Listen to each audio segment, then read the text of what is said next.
membantu, dia bisa membantu lagi karena apinya sangat besar. Nah, jadi kami mau masuk ke dalam nggak bisa lagi.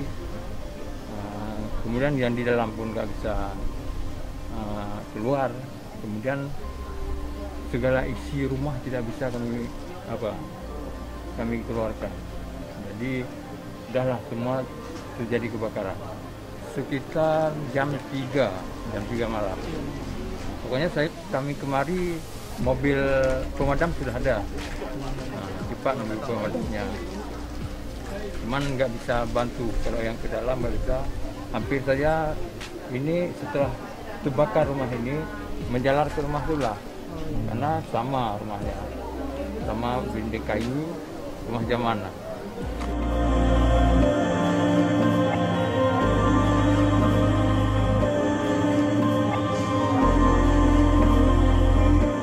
Kami atas nama pimpinan DPRK Banda Aceh bersama Pak Usman dan juga anggota DPRK Banda Aceh tentu menyampaikan belasungkawa yang sedalam-dalamnya atas musibah yang menimpa warga Kampung Merawi, karena saya juga warga Kampung Merawi. Tentu musibah ini terjadi sangat mendadak di tengah malam ya. Tentu kita berduka atas kejadian ini, apalagi di tengah kondisi pandemi COVID-19 yang sedang memuncak di Banda Aceh.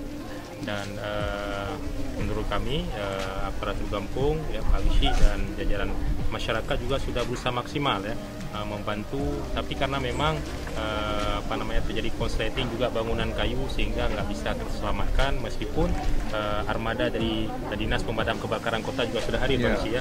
Tapi sangat cepat terjadi ya, dan tentu kita berduka 2 orang masyarakat kita itu menjadi korban dari kebakaran ini. Alhamdulillah yang sebelahnya bisa menyelamatkan diri, dan kita berharap ke depan ya tentu masyarakat harus lebih waspada lagi ya, meskipun musibah ya, tentu tidak bisa kita prediksi, dan kita berharap nanti setelah ini kita tentu akan bicarakan dengan Pak Wishi dan juga pemerintah Kota Banda Aceh untuk mencarikan solusi terbaik ya bagi para korban musibah kebakaran ini.